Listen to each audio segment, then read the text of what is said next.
Coucou les défrisés, aujourd'hui je vais vous montrer comment réaliser cette coiffure. Ça paraît compliqué mais je vous assure, même moi avec mes deux mains gauches, j'ai réussi à faire quelque chose au top.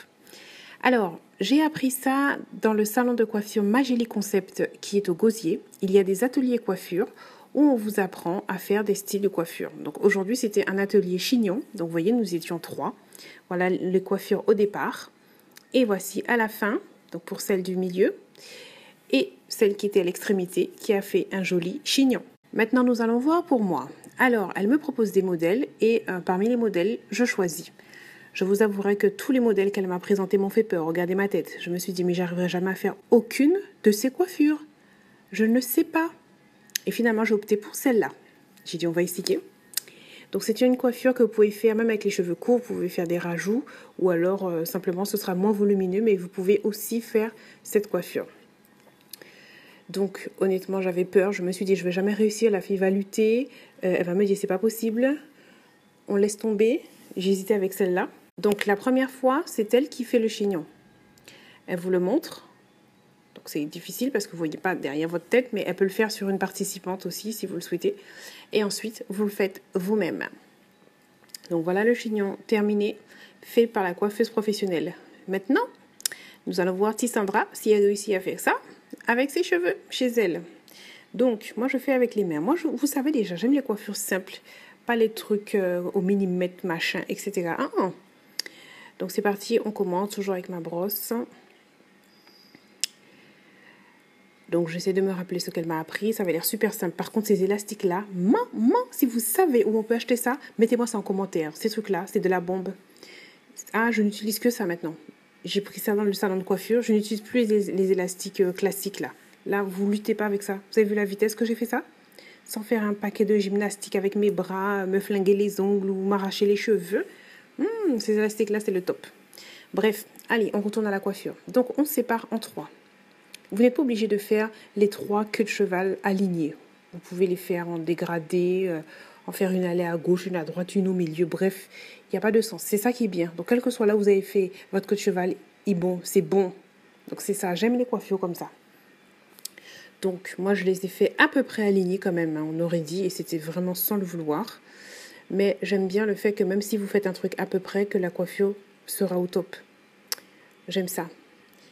Donc, toujours avec ces petits élastiques magiques. Ne m'oubliez pas, si vous savez où on achète ça, même sur un site internet, mettez-moi ça en commentaire, s'il vous plaît. Parce que franchement, je cherche ça. Je ne connais même pas le nom.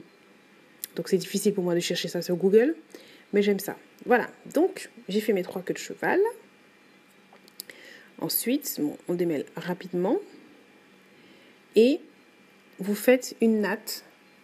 Mais il faut la faire large, pas serrée. Vous voyez, vraiment, vraiment lâche. Vous voyez comment c'est? Et vous prenez les autres cheveux derrière, comme si c'était une tresse, en fait, ce que vous faites. D'accord? Donc, vous prenez tous les cheveux comme ça, mais il faut vraiment que la natte soit lâche. Il faut que ça puisse bouger. Donc, ça aussi, c'est bien. Ça m'arrange parce que je n'arrive pas à faire des tresses bien serrées. Donc, en fait, on a besoin que la coiffure est faite pour moi. Donc, je fais la tresse. Toujours lâche, lâche, lâche. Et on natte le bout normalement. Jusque-là, c'est pas compliqué, les amis. Eh bien, on a déjà fait le plus compliqué, je vous assure.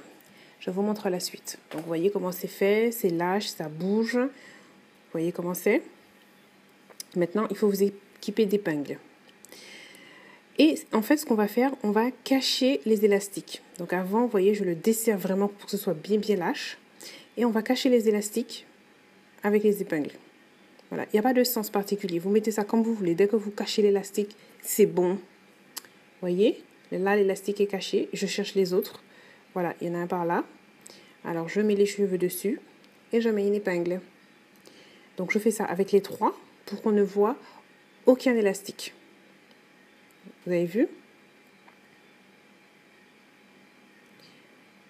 Donc là, on arrange un petit peu pour que ce soit plus collé, on va dire, plus joli. Et je cherche le 3e élastique qui est derrière. Ok. Ensuite, comme moi mes cheveux sont longs, donc le reste je fais remonter. Il n'y a pas de sens particulier. Vous faites remonter comme vous voulez. Moi j'ai fait comme ça, mais vous le faites remonter comme vous voulez. Et vous fixez ça avec des épingles aussi. Et voilà, la coiffure est finie. Si devant, c'est pas assez plaqué, vous pouvez mettre une bordure, un edge. Et ça y est, la coiffure est finie, les amis. La coiffure est finie. Comment vous trouvez? Pour le 31 décembre, par exemple, imaginez, vous êtes bien habillé et tout. Et vous êtes coiffé comme ça. N'importe qui va penser que vous avez été chez la coiffeuse ou que vous avez rajouté des mèches ou faire un truc tellement compliqué, alors que c'est un truc que vous avez fait en 2, 4, 6. Bon, là, à droite, vous avez celui du salon. À gauche, vous avez le mien. Effectivement, celui du salon est quand même un peu plus joli. Mais le mien, il est bon ou pas quand même? Non mais attendez, c'est bon ou pas? Mettez-moi ça en commentaire. Gros bisous!